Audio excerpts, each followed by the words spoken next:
What's up there, YouTube? My name is Nate from Reproductions Extra, and today we're back with another part of What If Videl Was a Main Character. Now, I don't know if I said this in the last part, but this is basically fanfiction. As if you've seen my other parts, it gets a lot more crazy. But I'm just going to jump straight into this. 4 years have passed, and Beerus the Destroyer arrives on Earth. Earth is pretty much goes the same, except he doesn't have to have a fight with Boo since he isn't there. The only thing that does really happen is that Videl's memories start to rush back to her. Everything that she had forgotten. The moment she sees Whis and Beerus, everything comes back to her.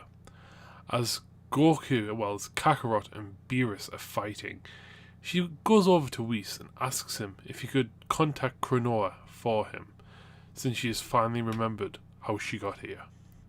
Whis is surprised, but does. And as they're watching the fight, time begins to slow and eventually stop. As a bright light appears, Cronoa. Tears in her eyes, thinking she had lost Videl when she was trying to stop Fu.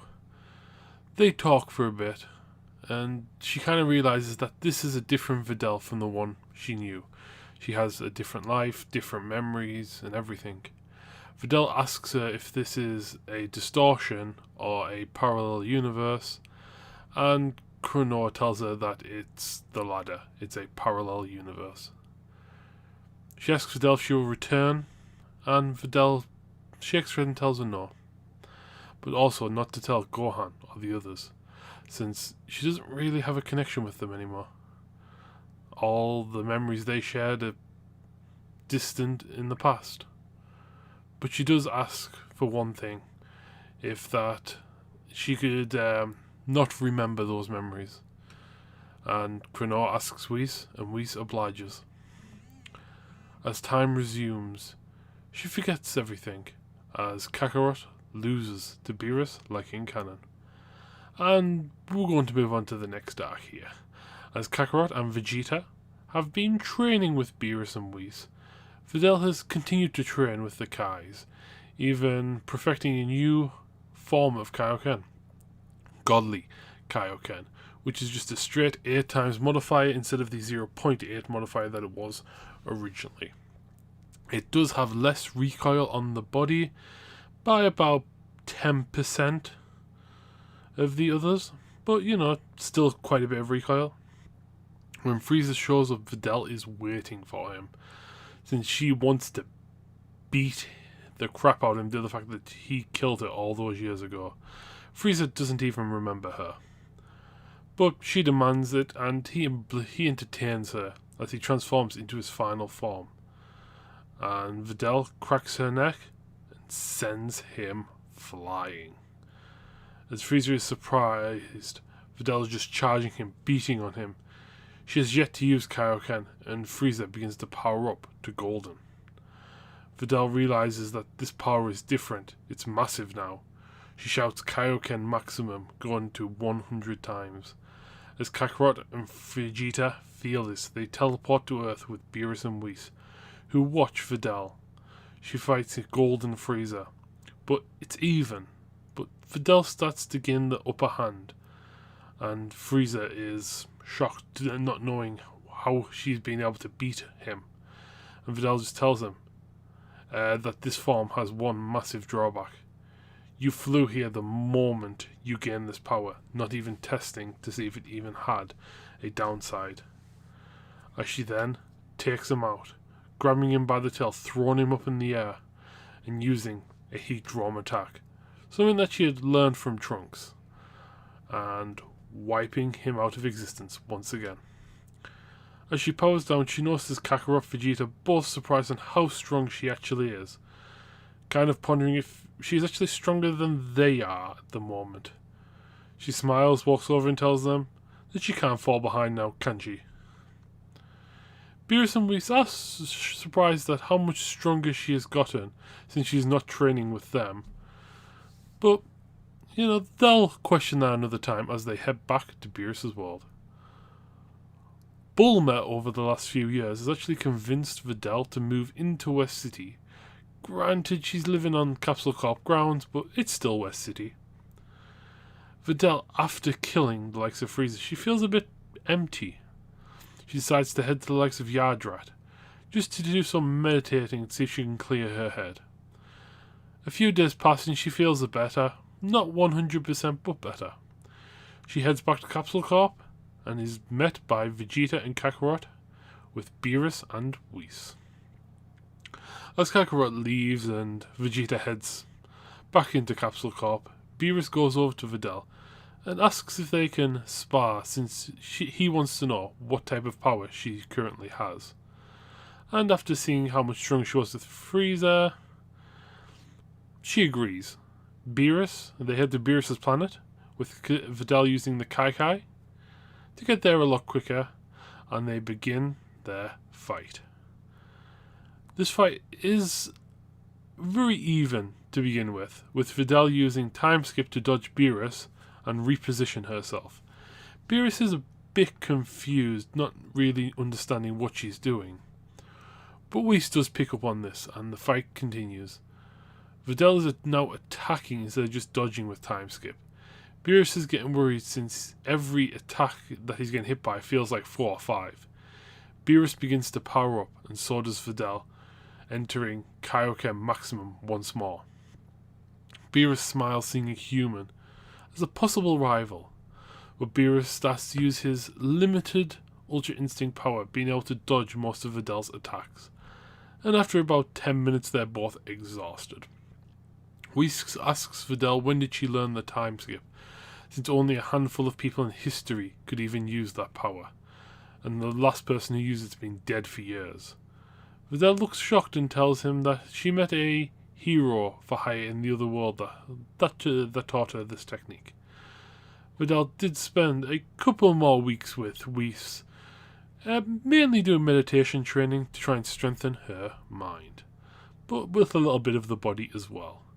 When Videl heads back, Whis picks up Vegeta and Kakarot, and a few weeks later, the Interverse tournament is announced, with Team 7 being in this order: Kakarot, Piccolo, Vegeta, Gohan, and then Videl, who is with Gohan having a lot better work-life training balance. The first few rounds go pretty much the same. Goku beats Batamo, he loses to Frost, Piccolo loses to Frost, Vegeta beats Frost, Vegeta beats Batamo, Vegeta then teaches Kappa Super Saiyan, and then loses to Hit. Gohan loses to Hit, and then it is up to Videl versus Hit. The two square off against each other, but Hit not really taking it too seriously, but Videl tells him he can't win. Videl, knowing that he can also use time skip after watching the fights, as Hit laughs and thinking, yeah, I could quite easily beat you right here, right now. But as the match starts, Hit is the one put on the back foot. Videl's mastery of the likes of Kaioken, combined with the time skip. The moment she stops time, she can enter Kaioken for a brief second and attack hundreds of times. As Hit starts to take this seriously, he improves his time skip to a full second, similar to how Videl has, and the two begin to exchange blows, as Videl now enters Kaioken properly. And no one's really able to keep up with the fight except for the Angels and the likes of Piccolo, since he has trained with Videl the most. But Hit is looking more and more beat up as they fight more. Hit asks why he can't hit her, and she simply tells him that he may have had this ability a lot longer, but she has trained with it far more. She has learnt its weakness and covers it with other techniques, as Videl hits him with a key attack, and Hit starts to move slow as he is knocked out of the ring. Kakarot then it starts to go back up to the timeline. Kakarot befriends Zeno, Beerus makes a wish for the Universe 6 Earth to be restored. There is no Goku Black arc. Here's why. First off, Future Videl is alive now. And Future Videl with time skip is stronger. And I think would be stronger than the likes of Zamasu or even Videl Black. Because that's who it would be after Zamasu saw Videl was clearly the strongest. And I don't really see those two being able to beat a Videl that has a mastery of Kaioken and timeskip. So I'm going to give it to the likes of them. So I'm going to move straight on to the Tournament of Power. Now, as for this, the 7th team is probably pretty much the same, barring a few people. It'll be Kakarot, Vegeta, Gohan, Piccolo, Tien, Krillin, 17, 18, Roshi, and Videl. With there being... Now, I wouldn't see an expedition match here since there is no second Zeno, but the Tournament of Powers rules don't really change all that much. We get to see who the strongest universe is, and at this time it would probably be the 7th. Goku would not know about Jiren in this timeline, so he wouldn't really want to go for him. Now, as for the tournament, I don't really see much changing. Since there is no Vegeta, I think Frost would just try and get some quick knockouts, and he would probably likely not be taken out by a Pride Trooper. But as for the eliminated universes, I'll probably go in the order of the 9th, the 4th, the 3rd, the 2nd, the 10th. As the remaining 3 universes for Universe 7 have Kakarot, Vegeta, Piccolo, Gohan, 17 and Videl. The 6th have Hit, Khalifa, Kale and Kaba. As for the 11th is Jiren, Toppo and Dispo.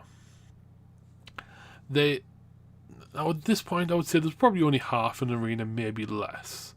And I want to do a bit of a twist here. The Grand Priest calls a timeout of the tournament for Zeno's orders to fix the ring. And they get a 5-minute break as this is happening.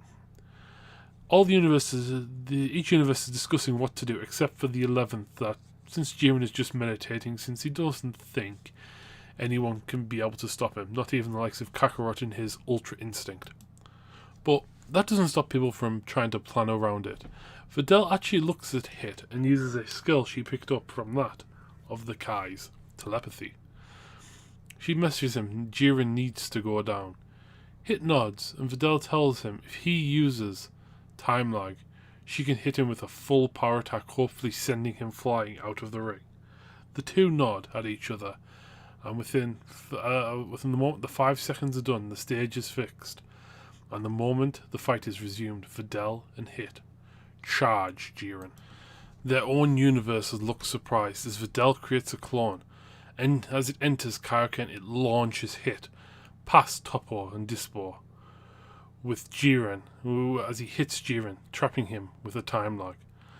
As Videl uses the Kai to teleport in front of Jiren, she enters Kaioken, true limit, 200 times.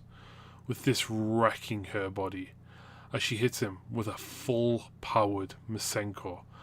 As the attack lights up the world of Void with a red light, Jiren is sent flying by the attack. He tries to push it off, but he can't, as he is sent far out of the ring, and a good 1/6 of the ring being destroyed within this one attack.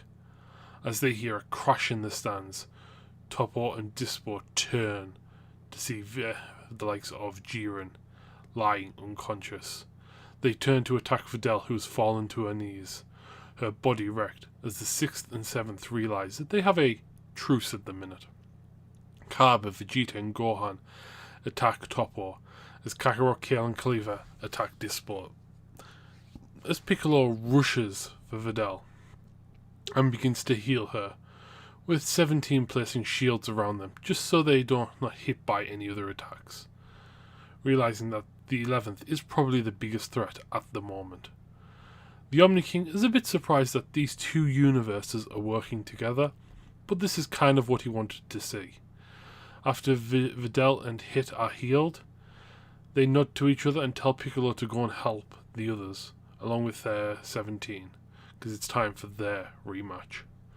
As Toppo gets knocked out but takes Gohan Piccolo with him, 17, who was struck back down with Dispo with him.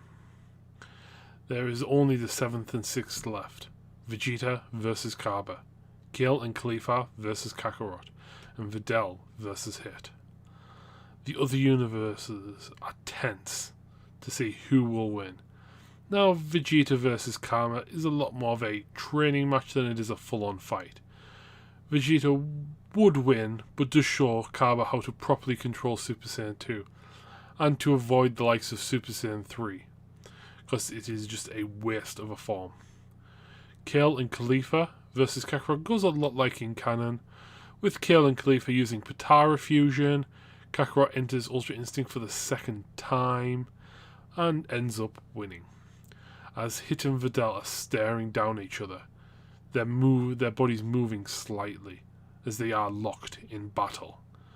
Hit ends up surrendering, saying he can't win and jumps out the ring. Zeno is a bit disappointed, but the Grand Priest explains to him what their fight just was, and he's happy with it. As Videl is made the MVP, and she wishes for quite a selfless wish, for the other universes to be restored. As they head back, Videl collapses. Everyone is confused. Beerus tells Whis to heal her, but that won't work, as she has fallen over, dead. The stress of all the Kaioken and time skip on her body. Her heart could no longer take it, as Videl's body vanishes as she wakes up in the other world in front of King Yama. Confused, she asks him what happened, how did she get here? And he explains to her.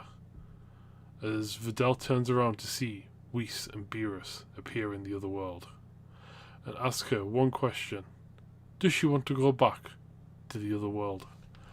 And that is where we're going to end this part off for now. I know this part was quite long, and I'm going to try and get back into recording every week and hopefully uploading. But until the next video, look left, look right, and where's the music? Where's